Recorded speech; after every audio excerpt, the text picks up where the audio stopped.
大家好，我是娟子，今天用红薯给孩子们做一个创意小零食，酥软香甜，做法还简单。红薯都是刚挖的，上面全是泥土，先清洗干净，把外皮削掉，切成片状，不要切得太厚，不容易蒸熟。水开后上锅，蒸上15至20分钟。时间到取出来，用筷子轻易就能夹烂，就蒸好啦。倒在盆里，根据自己的口味加入白糖，不喜欢吃甜的可以少加或者不加。再捣成细腻的红薯泥，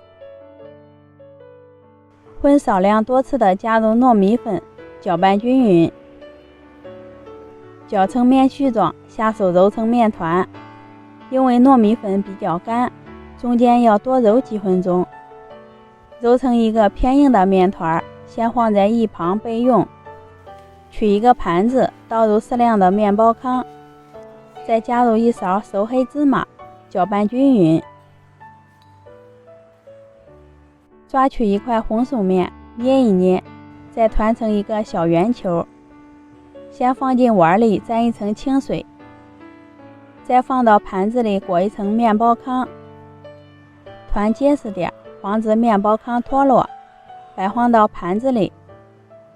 油温6、7成热时，下入团好的红薯球，炸至定型以后，用筷子轻轻地拨动，使其受热均匀。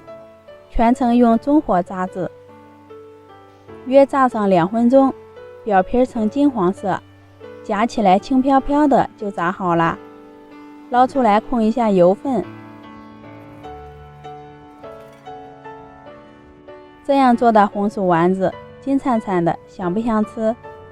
咬上一口，外酥里糯，甜甜的。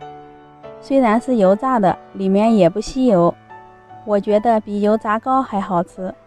空闲时当做小零食挺不错的，孩子们一口一个，吃着可香了。